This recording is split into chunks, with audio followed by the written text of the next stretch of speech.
To the latest now on Russia's war on Ukraine, and more than 19 months into the conflict, Ukraine's defense minister has resigned ahead of being fired by President Vladimir Zelensky over a number of departmental scandals.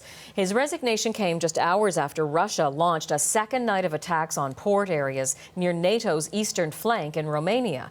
The protection of those hubs, as well as ships carrying Ukrainian grain, featured on the agenda when Turkey's president met Vladimir Putin in southern Russia today. CBC's Abby Kuadasin has the details from London.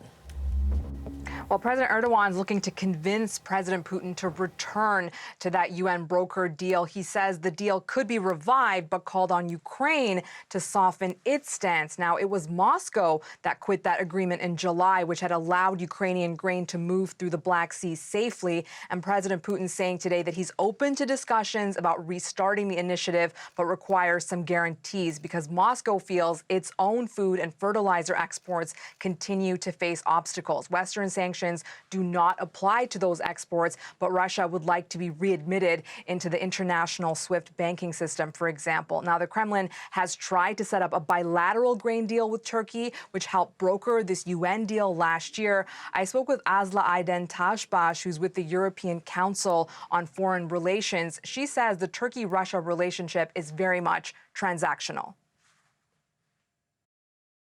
It's not an alliance, nor is it a hostility. It's something in between, frenemy, if you want. This has been a symbiotic relationship. Their interests are not fully aligned, but they also don't want to hurt each other. So in that strange dance that Erdogan and Putin are engaged in, there may be room for some maneuvering. Now, this is important to Erdogan, this deal, because it positions him as a mediator on the world stage. Turkey is a NATO member and has said Ukraine deserves a place within the military alliance. But at the same time, Turkey has not condemned Moscow's invasion. The second reason why this deal matters to Erdogan, Turkey's economy benefits greatly from this deal. Ankara is able to buy grain at a discount and sell it at a premium, Jennifer. And Abby, these talks are happening after a second night of Russian attacks on Ukrainian ports, the latest assault happening on NATO's doorstep. What more can you tell us about that?